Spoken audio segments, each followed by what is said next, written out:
Salut les amis du Colorado! J'espère que vous êtes bien emmitouflés et que vous restez au chaud, car nous avons un sacré événement météorologique sur les bras. Avec cette tempête de neige majeure qui frappe notre État, je veux vous informer des restrictions de voyage cruciales qui ont été mises en place pour assurer la sécurité de tous. Il est important de rester informé et préparé pendant ces périodes. Tout d'abord, cette tempête n'est pas une blague. C'est une de ces tempêtes de neige classiques du Colorado qui peuvent vraiment frapper fort. On parle de plus de 30 cm de neige dans de nombreuses régions, et Denver est déjà enseveli sous plus de 1500 cm.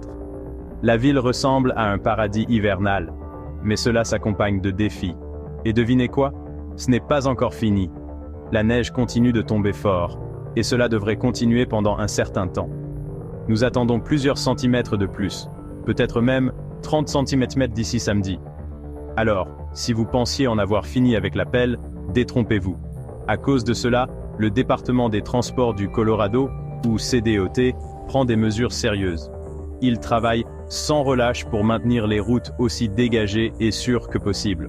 À partir de vendredi à 16h jusqu'à samedi à 8h, les remorques et les véhicules remorqués sont interdits sur plusieurs autoroutes au départ de Denver et en direction des montagnes. Il s'agit d'une étape cruciale pour prévenir les accidents et assurer la sécurité de tous les voyageurs. Ceci afin d'éviter les gros dérapages qui pourraient bloquer les autoroutes et causer des maux de tête importants.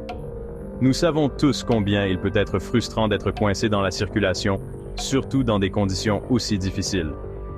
Voici un bref aperçu des autoroutes concernées. Ce sont quelques-unes des routes les plus fréquentées, alors soyez attentifs. L'Interstate 70 de Golden à Silverthorne. Ce tronçon est connu pour son trafic dense, surtout pendant la saison de ski. La US 285 de Morrison à Fairplay. Une belle route, mais pas quand les routes sont dangereuses. La US 40 de Winter Park à Empire. Cette zone est populaire auprès des touristes, alors attendez-vous à des retards. La US 6 de Keystone à Georgetown. Une autre route clé pour ceux qui se dirigent vers les pistes. L'I-25 du sud de Plum Creek Parkway au North Academy Boulevard.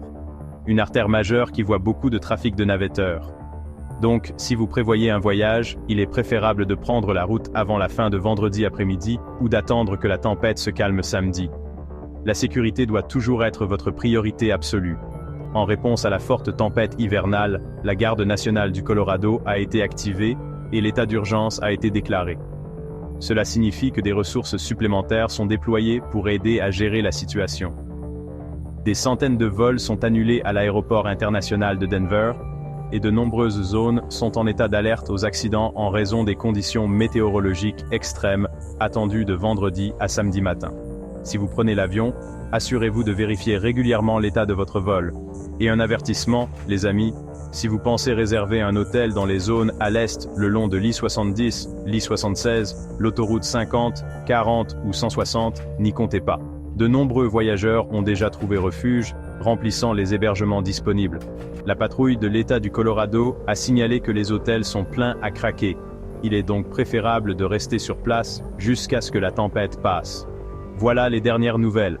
N'oubliez pas que votre sécurité est plus importante que tout projet de voyage.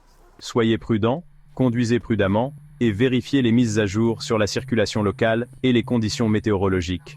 Gardez votre téléphone chargé et à portée de main pour toute alerte d'urgence. Traversons cette tempête ensemble, Colorado. Appuyez-vous sur votre communauté, aidez-vous les uns les autres et nous en sortirons plus forts. À plus tard.